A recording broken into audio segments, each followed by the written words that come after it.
Gayon din ang ating pagbati sa ating mga kapatid na ngayon ay kasama po natin sa online. Ating kapatid na Ron, siya po ay nasa Kuwait. Ating kapatid na Emily at ang lahat ng mga kapatid po natin ngayon ay nasa ating online. Okay, tayo pong lahat ay muli ay dumalangin sa Panginoon sa oras pong ito. Dakilang Diyos, aming Ama, muli po kami nagpupurit nagpapasalamat sa kalobyong muli ng aming pong pagtitipon na ito. Yaman din aming pong sinabi, huwag naming kaligtaan ang mga pagtitipon, Panginoon. Yaman din Panginoon, ang iyong muling pagbabalik ay amin na pong nakikitang nalalapit na Panginoon. Hiling namin sa oras na ito na kami po ay yung basbasan, Panginoon, higit ang iyong mga salitang ito, Panginoon, at patuloy itong mag-akay sa amin tungo sa mas malalim naming pagkakilala sa iyo, Panginoon. Akayin kami nito, Panginoon, tungo sa aming banal na pamumuhay, Panginoon. Ito po, minsan pa ang aming panalangin, kalakip Lord ang aming pasalamat, sa ngalan po ni Jesus na aming Panginoon at aming pong tagapagligtas. Amen, amen. Okay, patuloy po yung ating serye patungkol po on the story of a hero, no? Ito yun yung part 2 ng ating siniris na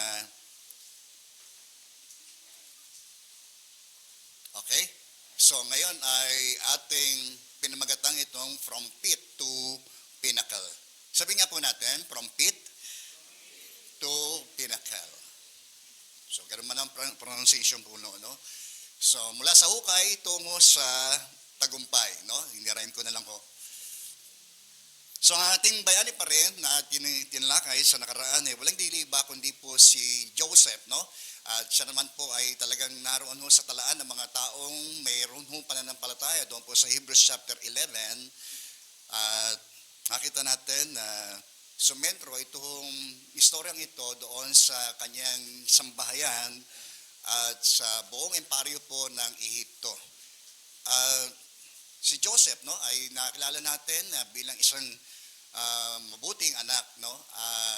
Siya rin ay isang paborito ng kanyang ama at inang si Rachel, no? Sapagkat sila po ay si Joseph ang siyang lang kanilang panganay, sapagkat nung una si Rachel po ay baog, no? At hindi ho siya magkaanak.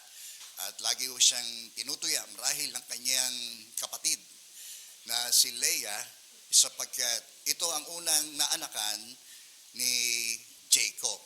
So malaki ho ang kanilang sambahayan at si Joseph po ang panganay na anak ni Rachel at ang bunso po naman niyang anak ay walang iba kundi si Benjamin, no? Yung kanilang pinakabunsong anak.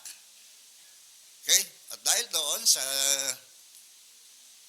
pakikitungo ng kanilang mga magulang sa kay Joseph ay ito ay labis na ikinainis, no?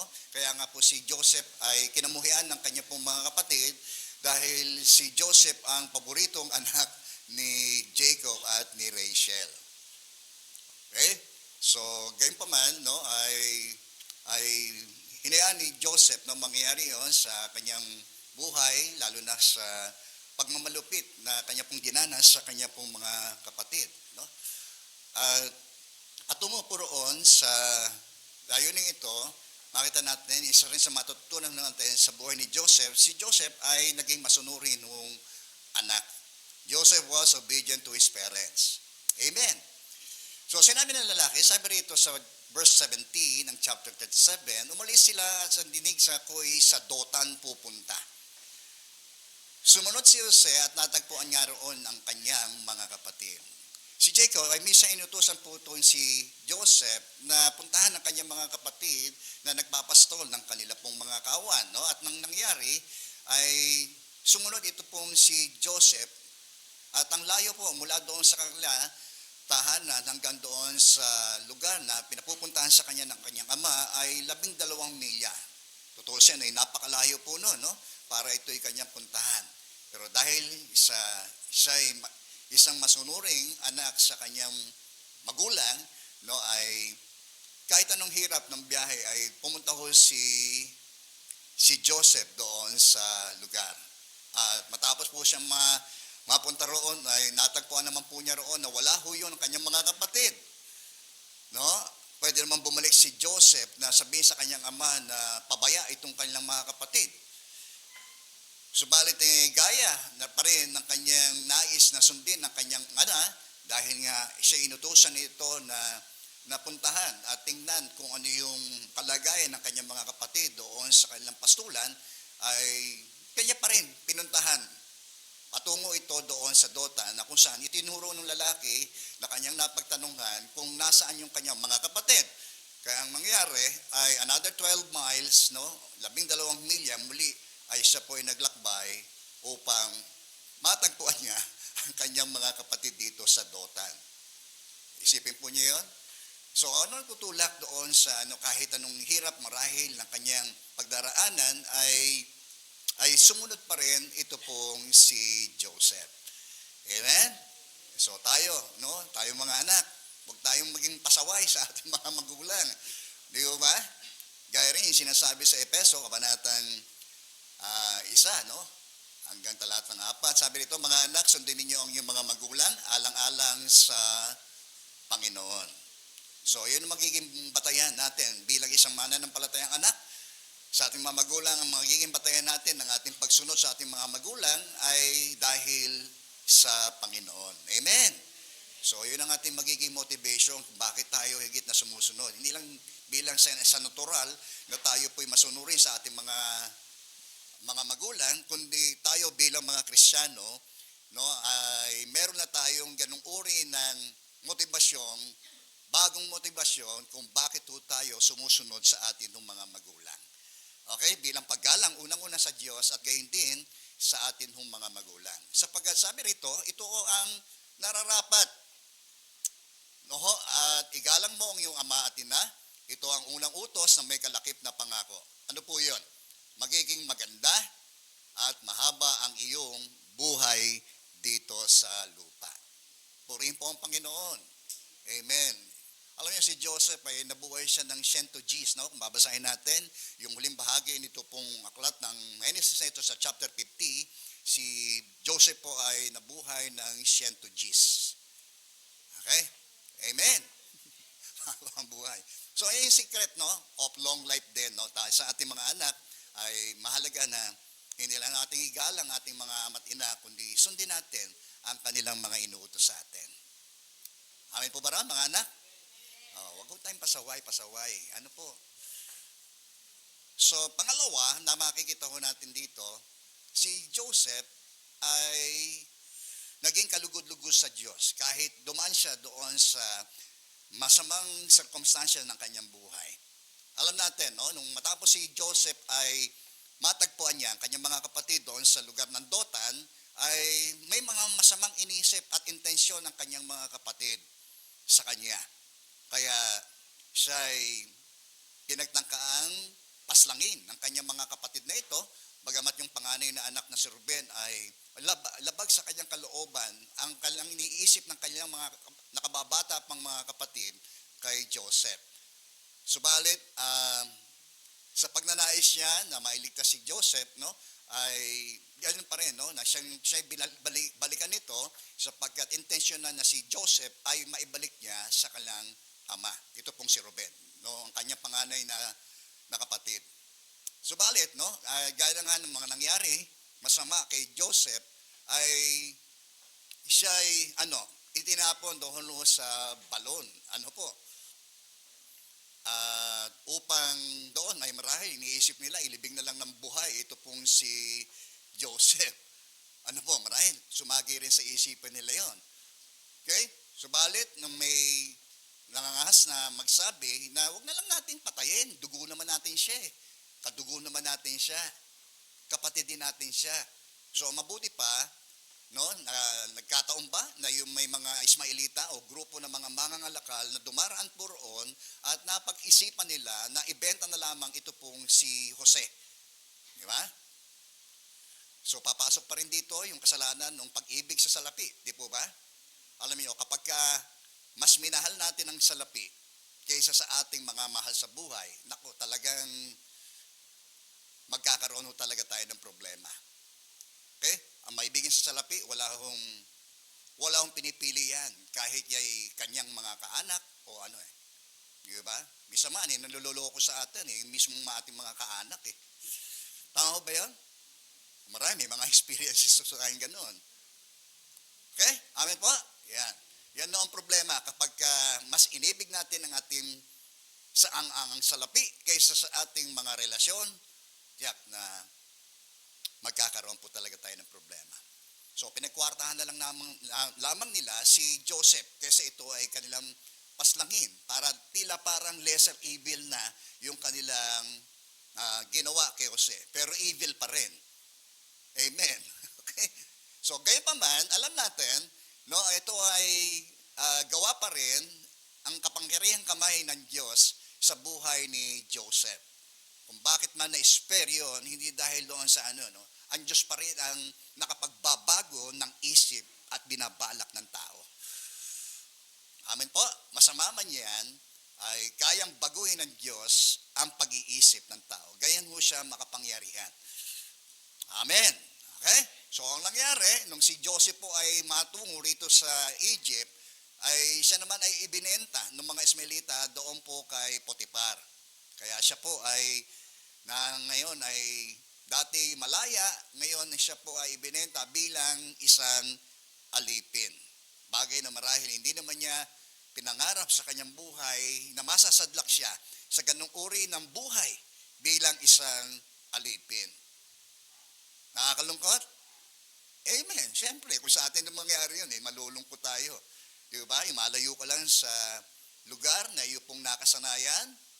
Higit sa lahat, doon sa iyong pamilya na ikaw ay malayo sa tila parang hindi mawaring panahon ng pagkakalayo.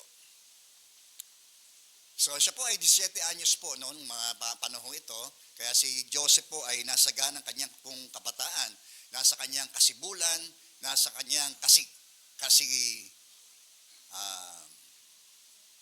makisig. Okay? Okay? Amen, si Joseph.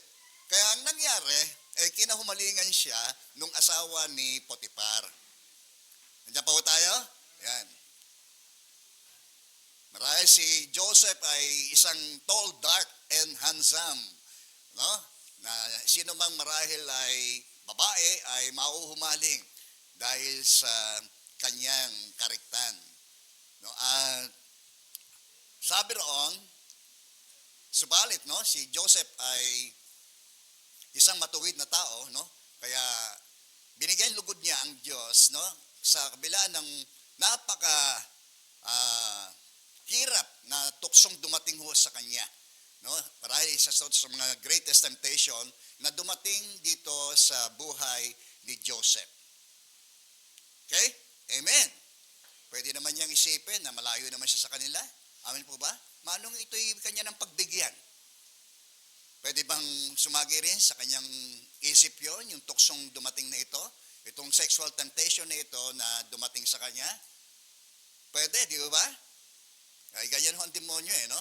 Babatuhan niya tayo ng mga isip na, pwede naman yan. Di ba? Kahit yung unang tao no? Babaliktaran niya yung katwiran at papalitan niya ito ng kasinungalingan. Di ba sinabi ng Diyos na kung makain kayo niya, ay mamamatay kayo? Ayun may sinabi ng Diyos. Sabi ng tao, di ba? Ang sabi ng ahas, ay hindi kayo mamamatay. No? Kundi kayo magiging parang Diyos. Malalaman niyo yung mabuti sa masama. Tingnan niyo kung paano niya tinuwis, no? At ibinato ito sa isip ng mga unang tao. Yung katotohanan ng sinabi ng Diyos ay pinalitan niya ng kasinungalingan. So, gayon din, no? Sa bawat tukso na dumarating sa atin, no? Tayo kanyang binabatuhan. Kung saan tayo mahina, doon tayo tiyak na babagsak. Yan ang ating tandaan. Kung saan tayo mahina, doon tayo babagsak. Kaya dapat tayo maging maingat tayo doon sa ating, no? Sa mga dumarating sa ating pong buhay na pwede niya tayong batuhan anumang sandali ng pag-aalinlangan doon sa layunin ng Diyos, sa plano ng Diyos, sa kalooban ng Diyos. Pero kay Joseph, no, marahil ay matatag, no, yung kanyang kalooban na yung temptation na yon kapag siya ay kumagat, no, at bumagsak sa pagkakasala. No, hindi lang ang kanyang among si Potiphar ang magagalit ho sa kanya. At higit sa lahat, offensive ito eh. Di ba? Offensive ito sa Diyos eh. Okay? At yun ang higit na naisip ni Joseph. No? Kahit doon sa araw-araw ng panghihikayat nitong asawa ni Potiphar na siya ay sipingan nito. Amen. Diyan po ba tayo? Temptation naman, maraming klase yan, maraming uri, di po ba? Meron yung tayong tinatawag na material temptation, di po ba? Meron tayong tinatawag na personal temptation, di po ba? Ito yung may kinalaman sa ating status. Gusto natin, tayo ang bida, tayo ay makinabang. Yun yung mga bagay na gano'n. You see that in this case, no, makita natin yung sexual temptation ay pinagtagumpayan ni Joseph. Purihin po ang Panginoon. Amen? So, ang mahalaga nito, kahit doon sa una pa lamang, nitong istorya nitong kasaysayan, itong yugto na ito, nung siya po'y mapunta kay Potiphar bilang isang alipin, ang sabi roon, God was with Joseph. No? Yun ang napakagandang statement doon eh. Ang Diyos ay sumakay Jose. Amen! So, yan din naman, no? Ang pangako ng Diyos sa atin, hindi niya tayo iiwan, hindi niya tayo pababayaan. Ano man ang ating pagdaraanan. O pagsubok man yan, trials man yan sa buhay, o kahit yung mga greatest temptation na darating sa atin. No, ang Diyos ay sumasa atin. He is our Emmanuel. Amen? God is with us. So, yun ang pinanghawakan ni Joseph, at higit sa lahat, yung pinaghari niya sa kanyang puso. Kung kaya't ano man ang dumating ng pambabato ng pag-aalilangan sa kanyang isip ng kaaway ay hindi ito natinag. Okay? Kaya sabi roon, hindi pinapansin. Tingnan niyo po matatag siya. Hindi niya pinapansin ni Jose ang babae kahit araw-araw itong nakikiusap na ito'y sumiping sa kanya. Okay? Amen. Diyan po tayo. Eh ngayon, napakaluwag ng di ba? Ng gawain itong sexual, no, sa ating paligid, sa ating lipunan. No, at tayo bilang mga Kristiyano, wag naman tayo mahumaling sa mga ganitong uri ng mga, at bumaksak sa ganitong uri ng mga tukso, at bumaksak tayo sa pagkakasala. Tulad ng ating Panginoong Yesus, di po ba? Si Jose ay tinukso, ang ating Panginoong Yesus ay tinukso sa lahat ng paraan, subalit hindi ho siya nagkasala. Amen po? Yan. Tayo rin. Bawat araw tinutukso tayo sa iba't ibang uri ng panghihikayat ng demonyo sa atin. Ang tukso galing sa Diyos yan, at galing sa diablo yan. Evil in nature. Ang nais ng tukso, ang nais ng diablo ay ilayo tayo sa kalooban ng Diyos. Bumagsak tayo sa pagkakasala. At anihin natin ang consequences ng ating pagkakasala. Okay? Amen po ba? Si David, nung maalala ho natin, yung kanyang kasaysayan doon na kung saan dapat angkop na si David ay naroon sa labanan, siya po ay nagpahinga. Yan ang gustong-gusto nung diablo no? Kapag tayo nag-iisa, okay? Idle ang ating, okay? Ang ating mga isip, di po ba? Kapag tayo ay nagpapahinga. Okay? So, anong nangyari sa kanya? May nakita siyang isang babae na pangalan po ay Bathsheba. Makita natin na ang istoryang yon ay nagdala kay David, no? Doon sa pagkakasala niya sa Diyos. Okay? Amen po? So, nangyari pa, lumalabas na immature siya, no? Kaysa doon sa asawa ni Bathsheba. No? Para mapagtakpan yung kanyang kasalanan na yon, ay pinuwi yan si Urias, no? Halika, ikaw ay sumiping sa iyong asawa. No? Kasisiping lang ni David, no? Para nga naman mapagtakpan, kung sakali man magbubuntis ito, hindi mahalata na yon ay anak ni David. Pero pinili ni Urias, tulad ni Jose, pinili niyang tanggihan ang anumang magandang alok ng hari sa kanya. Okay? Maaring lingin sa kanya, yun ay isang taktika ni David, masamang taktika ni David para mapagtakpan yung kanyang kasalanan na yon. Di ba? Pero matatag si Urias na ang sabi niya, hindi ko po magagawa yon na ako'y nagpapakaligaya sa kandungan ng aking asawa. Okay? Samantalang yung aking mga kasama, sundalo, ay nakikipaglaban doon sa atin ng mga kaaway. Isipin niyo po yon. Kaya nung gabi yun ay talagang naiwas ito pong si Urias, at hindi siya nag-give-in doon sa masamang taktika ni David na mapagtakpan yung kanyang kasalanan. Kaya nangyari, sumunod, ang ginawa ni David ay talagang humantong pa sa sukdulan. No? Tinawag niya yung punong kawal niya at sinabi niya, ilagay si Urias doon sa pinakauna, doon sa pakikipaglaban. Siyempre, pagka ikaw nasa unahan, vulnerable ka. Ikaw ang unang tatamaan. Tama ba? Isipin niyo po yun. At dahil ito ay utos ng kanilang commander-in-chief ay sumunod. Gayon din, si Urias, no? At siya nga po ay napaslang. No, sa tingin ni David, siya ay magiging malaya na sa kanyang kasalanan sapagkat kinuha niya si Bathsheba. At siya nga ay nagdalang tao, subalit namatay ang sanggol na ito. Okay? And the rest is history. Yung bunga ng kanyang pagkakasala na yon ay talagang susong-susong. Nakita natin ang mga nangyari kay David. Namatay yung anak niya kay Bathsheba, yung anak niya sa pagkakasala. Amen po? Hello, dyan po tayo? Ni-rape ng kanyang anak na lalaki, no, yung anak na babae ni David, sa ibang mga babae si Amnon, si Tamar. Tingin niyo po yun? Si Amnon, anak ni David, ni-rape niya itong kanyang half-sister na si Mar. Nandiyan po tayo. Isipin niyo po yun, no, na nangyari. No, yung pamilya. Alam niyo yung domino effect, di po ba? Once na yun ay sunod-sunod, di po ba? Hanggang sa ito ay bumaksak ng tuluyan. Okay? So, hindi natapos po roon. Si Absalom, na anak din ni David sa ibang babae, ay nagalit, siyempre, kay Amnon. Okay? At pinag-isipan niya kung paano maipapapatay ang kanyang half-brother na ito na si Amnon. Okay? Later on, si Absalom ay nagrebelde kay David, no, sa kanyang pamumuno. Okay? So, tukat na lang yung story para gayon din, minsan hindi natin naiisip, nagigibin lang tayo sa kasalanan, pero yung consequences ng ating ginawa, hindi natin tila parang alintana. Di po ba? Hello, diyan po tayo?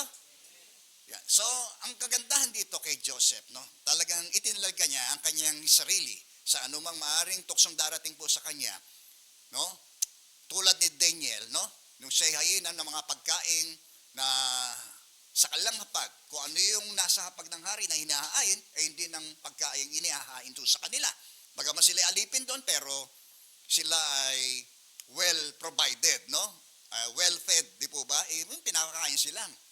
Siyempre, yung mga pagkain yun, hindi kinakain ng mga Hudyo. Di ba?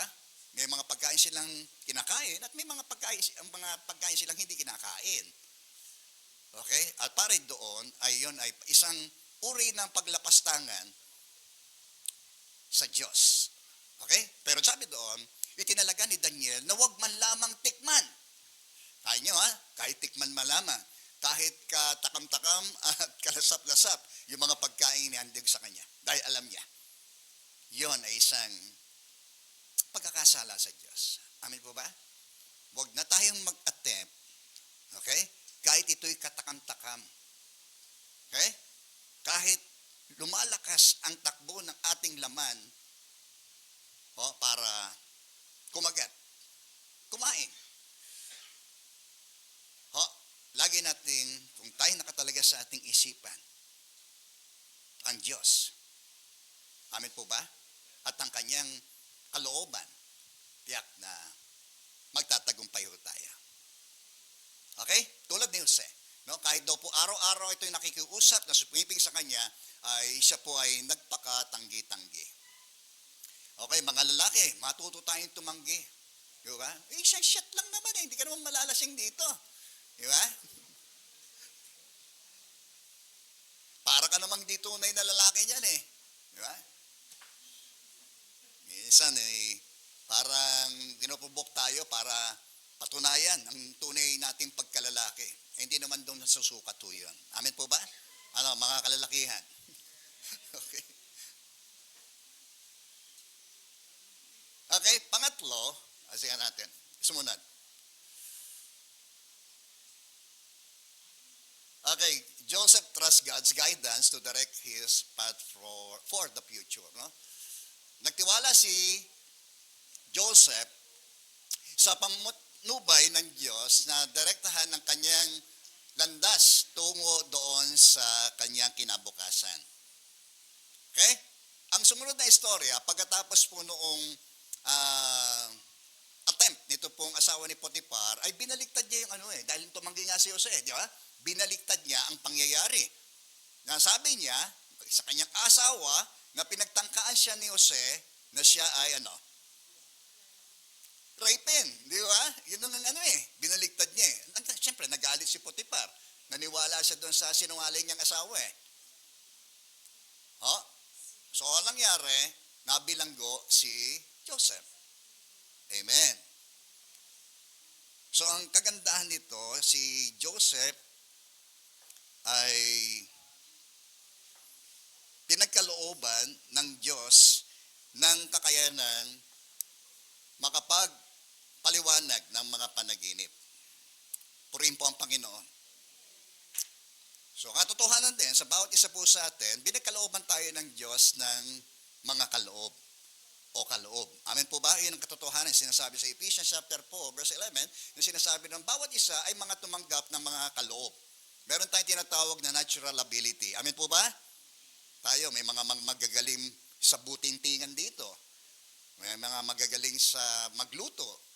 So, bawat isa sa atin, meron tayong tinatawag na mga natural gift. No? Pero meron tayong tinatawag sa Bible, yung spiritual gift. Okay? Ito po yung mga kakayanan na ginagamit po natin para sa paglilingkod. Okay? Kaya nga tayo ay nagmi-minister. Okay? So, ang purpose of the gifts, no, may binibigay ng Diyos sa atin para tayo ay makapagsilbi sa katawan ni Kristo.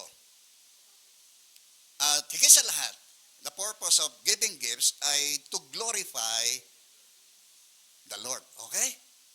Kaya gamitin natin ang ating mga kaloob ng tama, ng wasto, okay? At ng gusto. Gamitin natin na may kasipagan, kaepektibuhan. Amin po ba? Kasi habang ginagamit mo yan, lalo kang nagiging epektibo. Naniniwala ko ba tayo ron? Okay. So, isa sa mga kaloob na pinagkaloob ng Diyos kay Joseph, pangunahin, makita natin na binigyan siya ng kakayanang makapagpaliwanag ng mga panaginip. Okay, noon pa man, di ba? Sa simula pa lamang, ay siya ay nagpahayag ng kanyang sariling napanaginipan sa kanyang mga kapatid at mga magulang. At ito'y kanilang, ikinasama ng loob kay Joseph. Di ba? Hindi na matanggap eh. Ano kami? Lulud kami sa iyo. Anak lang namin. Di ba? Kaya si Jebul. Bata ka lang. Di ba? Maaaring ganun iniisip ng kanyang mga kapatid eh. Okay? Paano mangyayari yon? Hindi mangyayari yon para sa kanila. Pero yun ang napanaginipan. Shinare lang ni Joseph. Amen po ba? So, ang nangyari, kung siya'y nasadla doon sa balon ng kadiliman, no? Nung siya'y pagtangkaan patayin ng kanyang mga kapatid, okay? Dahil doon sa kanyang mga panaginip, kasi sabi nung mga kapatid niya, nung dito'y nandoon na sa Dotan, di ba? Ito na yung mga taong kapatid nating mapanaginipin. Di po ba? So, isang mga mabigat na dahilan kung bakit galit na galit sila kay Jose. Di po ba? Pero, alam natin, yung pag-interpret naman niya doon sa panaginip ng ibang tao, ang siyang nag-alis kay Joseph dito sa bilangguan. Amen po? Diyan po tayo? Kasi pagkatapos ng pit, jail naman. Di ba? Pagtapos ng balon, ay bilangguan naman ng kanyang kinsadlakan. Pero dahil doon ay meron siyang mabuting pakikitungo siya ay kinagiliwan ng bantay bilanggo, no? Kung kaya binigyan siya ng favor nito. And that's favor, and that favor is from God. Amen po ba? Alam natin, kung ano ang maaaring pabor na binibigay ng Diyos sa atin, ng tao, alam natin ng Diyos ang siyang pinagmumulakan ng lahat ng mabubuting bagay. Amen po ba? Para sa atin na kanyang mga anak. So, yung plano ng Diyos, unti-unti, no? Bagamat daraan tayo marahil sa mabigat na proseso na hindi natin mawari kung bakit nangyari sa atin ang mga pangyayari, mga pangyayaring masama na hindi natin maaaring iniisip na mangyayari sa atin, di ba? Pero hinayaan lang ni Joseph na kung ano yung agos, nagpatangay siya doon sa agos ng Diyos sa kanyang buhay. Nagpatianod siya ron. Okay? Kahit siya hinampas ng malakas na alon, no? Tinangay ng malakas na agos ng paghihirap at pagdurusa. No? Si Joseph ay nagpatianod lang. Okay? Amen po? At sabi naman doon, hindi siya pinabayaan ng Diyos. Kahit nung siya ay nasa bilangguan. No? He found favor doon sa jailer, yung punong jailer, at nung siya ay maging doon sa ilang mga bilanggo. Lalo na nung magayag, yung dalawang mga lingkod doon, dati, sa hari, na nakulong po roon, isang panadero at isang tagapagsilbi ng inumin. At kapwa ito na naginip, at ito po ay ininterpret ni Joseph. Okay? Isang masama at isang mabuti. Andiyan po ba tayo? Yan. So, ang nangyari, no, na reinstate, ito pong cupbearer, samantalang yung baker o panadero ay pinugutan ng ulo. Gaya ng interpretation ni Joseph doon sa kanya-kanilang mga panaginip. Okay? Ikat na lang natin yung istorya na yon, no? So, yung panaginip na yon, sabi ni Joseph, no, nung kapag ikaw ay naroon sa tagapagsilbi ng inumin, kapag ikaw naman ay mabalik na sa iyong tungkulin, alalahanin mo naman ako. Okay? Kasi alam niya, mababalik yun, mabubuhay pa yun eh. Hindi niya binilin yun doon sa baker kasi mamamatay yun pagkatapos na makakawala sa kulungan. Amen po? Andiyan po tayo? Kaya yun ang kanyang pinagbilinan. Kung ano nangyari? Nakakalimutan nung cupbearer, no? Tagapagsilbi ng inumin, yung sinabi, yung bili ni Jose, na kapag siya'y nakabalik na sa kanyang tungkulin, ay alalahanin naman siya. No? Kung tayo kaya si Jose. Di ba? Hello, dyan po tayo. Sa isang taong nagawa natin ng kabutihan, tapos nakalimutan din tayo. Bandang uli. Napakasakit. Kuya Eddie. Palakpakan muna natin si Lord. Okay? Ang hirap nun, di ba? Minsan, kaya nga sumasama ang loob natin pagka di ba? Pagka yung ginawan mo ng kabutihan, tapos ikaw ay nakalimutan.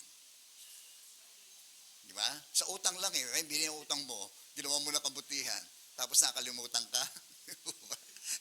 Nakakasama ng loob. Okay? Pag-uutang, bait. Pagsisingilin, galit.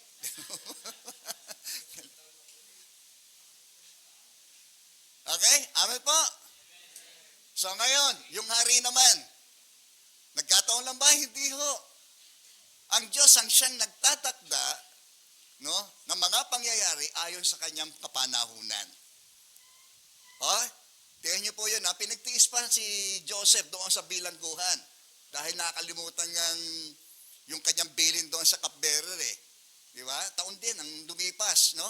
Bago nagkaroon ng isang bagbag na panaginip, nakababagabag na panaginip, ito pong hari yung paraon. Hindi, walang makapagpaliwanag Kahit yung mga salamangkero, yung mga espiritista, lahat, yung mga dalubasa na sabihin ng mga naroon sa kanyang kaharian ay wala hong makapagpaliwanag ng panaginip ng hari. Kaya naalala ng cupbearer si Joseph. Amen?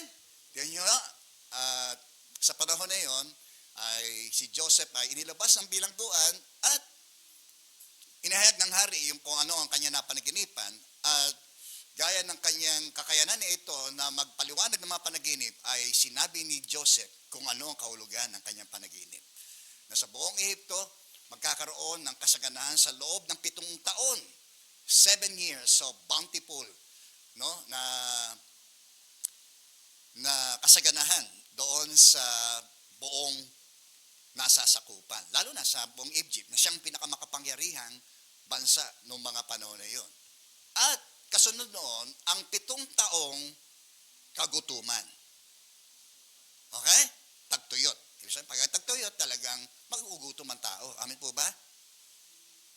Ngayon, nagkaroon tayo ng tag-init, di po ba? Nag-El Nino, di po ba? Di yung mga pananim nasisira, di po ba? Hindi tayo makabuhay ng pananim. Ang tubig eh. Lalo na yung mga tanim na nabubuhay sa tubig. Tama po? Okay? So, ang ganun na nangyari. So, nagustuhan o ng hari ang karunungan ipinakita ni Joseph. At bilang paghahanda, no, sa darating na 7 taon na ito ng taggutom, no, dahil doon sa ipinayo ni Joseph sa paraon, ay immediately, no, ay tinalaga niya si Jose na siyang mamuno, no, dito sa darating na kapighatian ito sa buong Ehipto. Okay? Amen po? Glory be to God. So, ang nangyari nga, from the pit to the pinnacle. Sa buhay natin, ganyan din, di po ba? Maraming istorya ng from rags to riches, di po ba? Mga istorya eh, di po ba? Tayo rin. Sa buhay din natin, bilang dati tayo dati dito din tayo sa ilalim. Nabubuhay tayo sa kadiliman. Tayo sa ating mga kasalanan. Nabubuhay tayo ng malayo tayo sa Diyos. Hindi natin hinanap ang Diyos.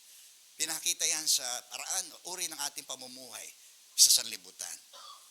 Pero salamat sapagkat si Jesus ang ilaw ng sanlibutan. Siya ang nagbigay sa atin ng daan upang makita natin ang liwanag ng buhay. Hindi lamang sa lupang ito, kundi sa buhay na inilaan ng Diyos sa atin doon sa buhay na walang hanggan. Okay?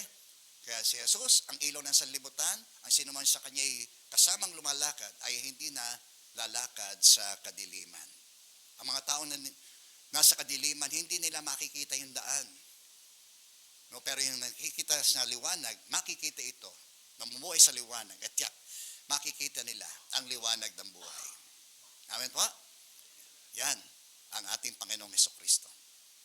So, later on, sabi roon, 7 taong nag-ani ng sagana ang buong lupain. Purihin po ang Panginoon.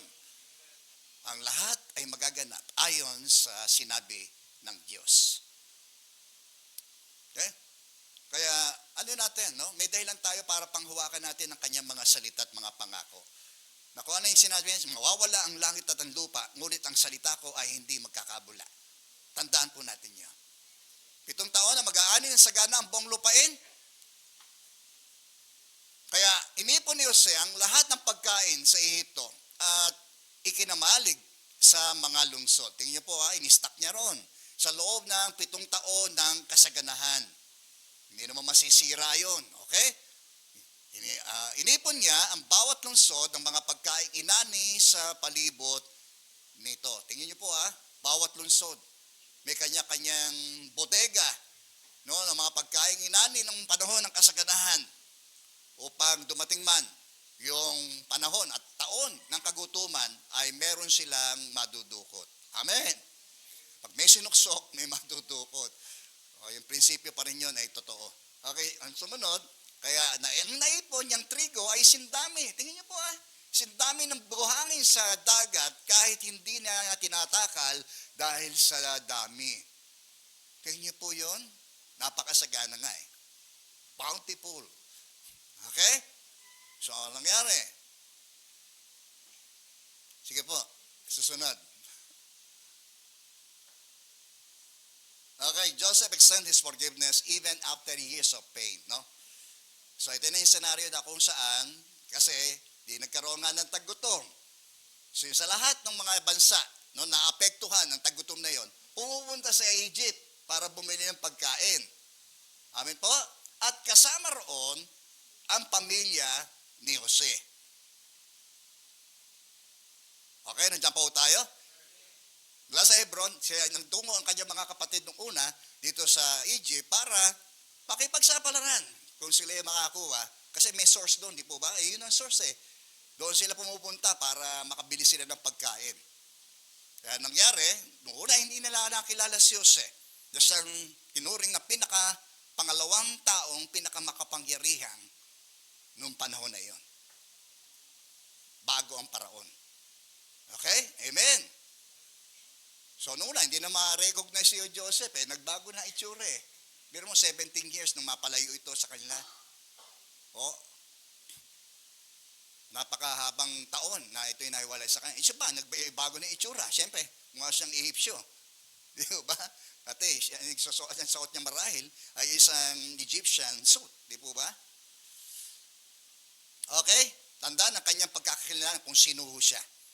At ang mga ito, tulad ng kanyang mga napanaginipan, nung una ay nagsiyukod ang kanyang sambayang ito sa kanya. Okay? Amen po. Madamdami yung mga tagpo nung sila ay nagkita-kita.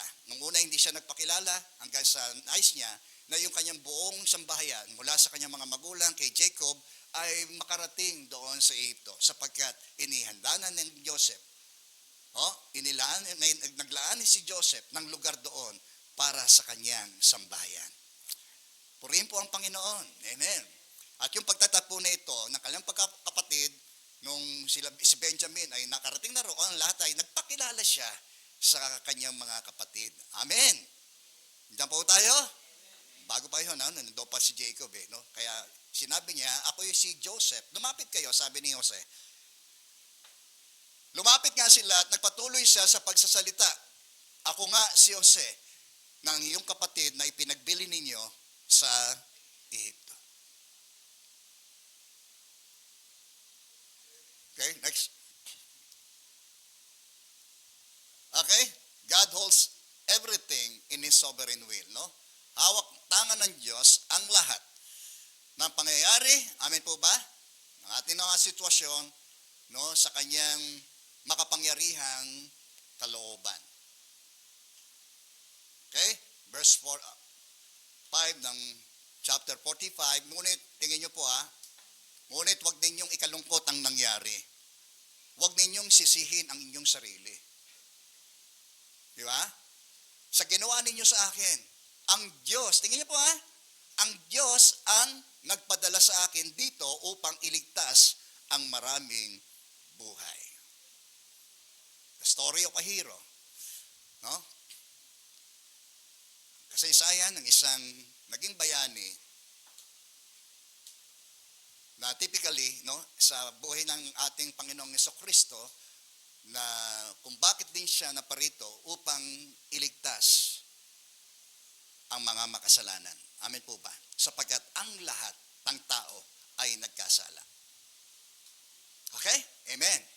Tulad din niya, si Jesus ay naparito upang saganang sino man sa kanya isasampalataya ay hindi na mapahamak kundi magkaroon ng buhay na walang hanggan.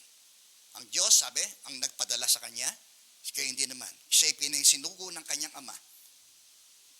For God so loved the world, amen, that He gave His only begotten Son, si Jesus Christ, no? Dito upang iligtas ang maraming buhay.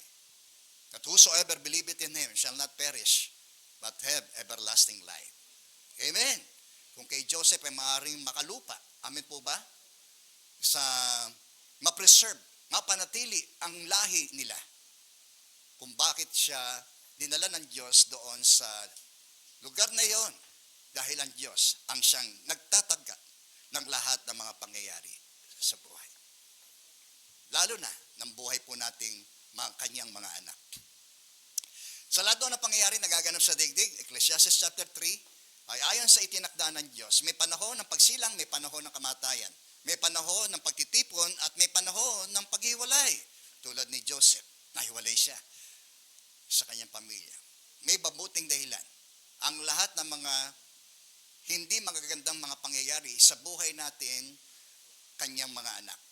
Lagi natin tandaan yan. Ang lahat ng bagay ay naglalakip na gumagawa, mabuti man o masama, para sa ating ikabubuti. Okay? Amen. Walang amen. Hinaantok na kayo. Okay? Next. Kaya, sabi, 2 taon pa lamang ng taggutom. 5 taon pa ang darating at walang aanihin sa mga bukirin. Alam na ni Jose yan. Pinauna ako rito ng Diyos upang huwag malipol ang ating lahi. Ganyan yun niya. Iningatan. Preserve ang lahi na ito. Kaya nga si Jesus, di po ba? Saan siya nagmulang lahi? Lahi ni Huda. Di po ba? Si Pablo, di po ba? Sabi niya, ako ay isang Benjamita. Galing siya sa lahi ni Benjamin. Amen. Diyan po tayo. So again, no, sinasabi rito, ginawa niya akong tagapayo ng paraon, tagapangasiwa ng kanyang sambahayan, at tagapamahala ng buong Ehipto. Purihin po ang Panginoon. From the pit to the pinnacle. Sige po. So, sabi rin sa awit, chapter 23, verse 4, dumaan man ako sa madilim na libis ng kamatayan. Wala akong katatakutan, pagkat ikaw ay aking kaagapay. Amen! Ang tungkod mo at pamalo, aking gabay at sanggalang. So, bakit tayo matatakot? Gayong sinabi ng Diyos, kahit tayo'y daraan doon sa madilim na libis na ito ng kamatayan, wala tayong katatakutan. Because, amen, God is our guide. Amen. Siya ang ating kagapay at kanyang tungkod na ay pamalo ay ating gabay at sanggalang. Amen. Meron tayong tagapagsanggalang. Meron tayong tagapagtanggol. No? Nakadanas ba tayo ng kawalang hustisya? Okay? Ang Diyos ay may kapanahunan para bigyan ng hustisya ang mga nangyari sa ating buhay, maaaring dulot at kagagawan ng mga masamang mga tao sa atin. Hayaan natin ang Diyos ang siyang humusga sa kanila. Okay? Amen. So, masama nga inyong ginawa sa akin, sabi ni Joseph sa kanyang mga kapatid, subalit ipinahintulot nyo ng Diyos para sa kabutihan. So, hindi end pa rin, di po ba, na ang Diyos pa rin ang siyang mahayag. Okay? Sa lahat ng iyon, na siya ay mabibigyan ng kaluwalhatian, mapaparangalan natin ng Diyos sa lahat ng mga nangyari na ating mga pinagdaraanan. Later on, in the end, ay tunay na yung layunin ng Diyos na tayo hubugin niya sa karakter ng ating Panginoong Jesucristo ay nagkaroon ng katuparan sa atin. Okay? Amen po. Yeah. Glory be to God. Naligtas ang marami sa ngayon. Meron pa ba? Okay.